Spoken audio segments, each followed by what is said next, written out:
Hey, it's Ethan with ComTech. So today I wanted to cover something that we hear here at ComTech all the time, which is, when we mention something about, hey, there's an email security hack or whatever it may be, or data was leaked. I've heard this so many times I can't tell you, which is, just take my data. I don't have anything to hide. So it's kind of crazy when I say it like that, but you could probably understand what I'm saying when, I hear that, or I hear, who cares about my cat pictures? If somebody gets into my Google images or Google pictures off my phone, or maybe my Amazon pictures or whatever it may be, who cares if they have a picture of my cat? What does it make any difference?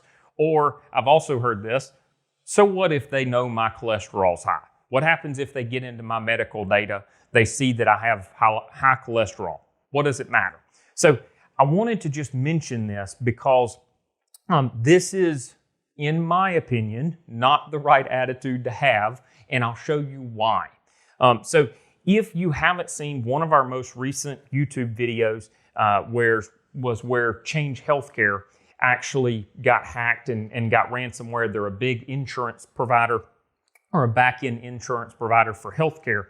So the reason why I mention that is because data is so important that they're willing to pay. They paid $22 million to try to get their data back. So understanding the why. This is the whole purpose of this video, because I want everyone to understand, as you can see my quote here, is data is way more valuable than you can possibly imagine.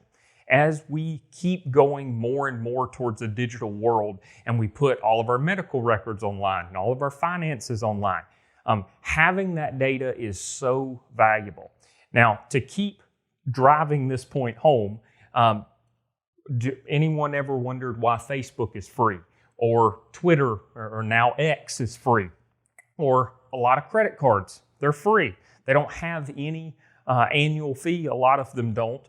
Or Amazon, you can just log into Amazon and sign up and start ordering things.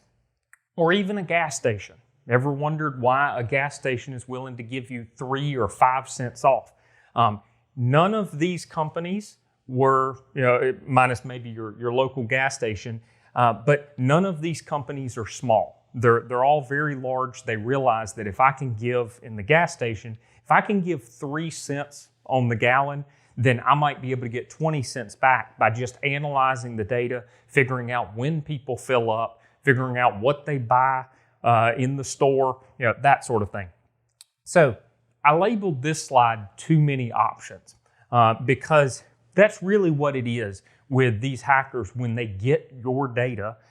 So they can do a number of things. The first thing is they can log in as you, and then they can sit and wait. A good example on that is if they can get into your email, they can literally just sit and analyze who you're emailing, what are you sending. They can just look and try to pick up more and more pieces of information. They can then take that information and sell it on the dark web. Of course, they could sell it to someone else who's going to use it. They could, if you're a business here, they could email clients as you. If they figure out, hey, these are all your vendors, then if they're in your email, they can create another email address if they need to. But they can email your vendors and say, hey, you owe me this money or whatever it may be, and act as you. The other thing I've seen them do is they could email your company. So that sounds a little bit crazy, but imagine if they figure out the data on one of your employees, and they know that by looking at your email, they know that your HR person is Ann or whoever it is.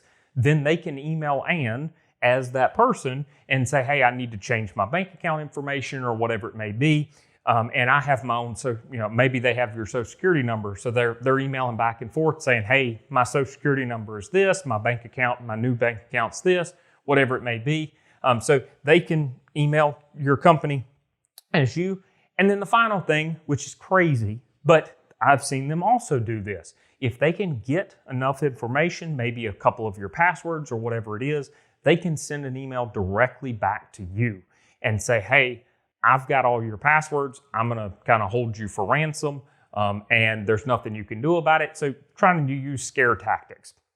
So there's lots of different options. I wanted to give you a very, what I believe is a very good example. Now, I made this up, but the high cholesterol, since I heard that one, I started thinking about it and I tried to put myself in the hacker's shoes. And I thought about if I could get the piece of information, let's say Jim down the road has high cholesterol, and I happen to see one of his medical documents, so I have that piece of information. What could I do with that? So this is just a hypothetical here. First, I could create a bunch of cholesterol companies, or just Google cholesterol companies, create some fake web pages and send them over to Jim saying, we heard you had high cholesterol, here's some free samples, all sorts of things like that. All I really want you to do is click a link and give me more information. Very easy. I could email doctors in your area. If I knew that, okay, you're Jim, you're in Raleigh, North Carolina, I could email all the doctors in there in that area as you, saying, hey, this is Jim. I just got diagnosed with high cholesterol. I need to have more information about my next doctor's appointment, or whatever it may be. A lot of the doctors are going to email back and say, hey, you don't have an appointment with us. We're not sure what you're talking about. But possibly Jim's doctor may email back and say, oh yeah, your appointment is this time, whatever it is. Again, more data. I can use that data in a different format. And then the final thing is, maybe I get into your email and I realize, hey, Jim, you have a friend named Bill. Well, maybe I can act like I'm Bill, send you a free ebook saying, hey, this email's from Bill. I just heard that you had high cholesterol. I dealt with the exact same thing. Here's a book that I read that really helped me. You open up the book, you click a link, you maybe have to type in a password or something like that, and now I've got more information. So I'm using this example, and I know this example is a little far-fetched, but I'm using this example because this is exactly how one piece of data, like having high cholesterol and that getting out in that manner, it can really give a lot of information to these guys, to these hackers. Now, one final thing I'll say here is we do have, you probably have seen it. If you haven't, then that's great. If you go to this website down here, we'll have the description in the link below. But if you will go here, we do have a 2-hour training where we come in and train all of your staff to protect against everything I'm talking about and to treat data in the way that we believe it should be treated, which is to protect it. So become cyber heroes for your business and protect all of your data. With that, if you have any questions whatsoever, leave a comment below. We'd love to hear from you. And hopefully this video has shown you that one piece of data or a couple of pieces of data can be extremely valuable.